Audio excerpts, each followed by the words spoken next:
और फिर हजूर सैयद आलम सल्लल्लाहु अलैहि वसल्लम ने इरशाद फरमाया कि जो जिक्र खुदा करता रहे, जो अल्लाह का जिक्र करता रहे, अल्लाह को याद करता रहे, जो हर वक्त अल्लाह अल्लाह करता रहे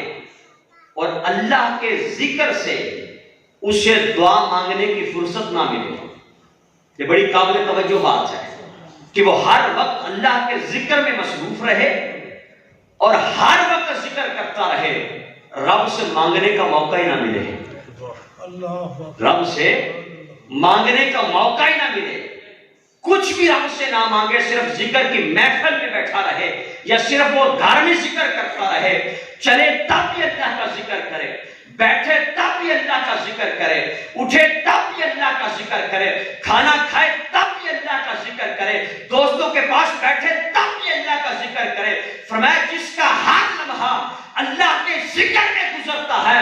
दुआ मांगने का उसे मौका नहीं मिलता। फरमाया उस जिक्र की बरकत से अल्लाह मांगने वालों से ज्यादा बिन मांगे अता फरमा देता है।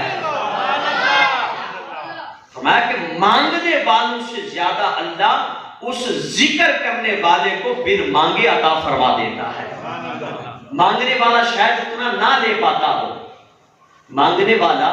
शायद उतना ना ले पाता हो, लेकिन जो हर वक्त जिक्र में रहने वाला है, फरमाया कि मांगने वालों से ज्यादा बिन मांगे अल्लाह रब्बुल इज्जत उस जाकिर को वो अता फरमा देता है, जिक्र करने वाले को अता फरमा देता है।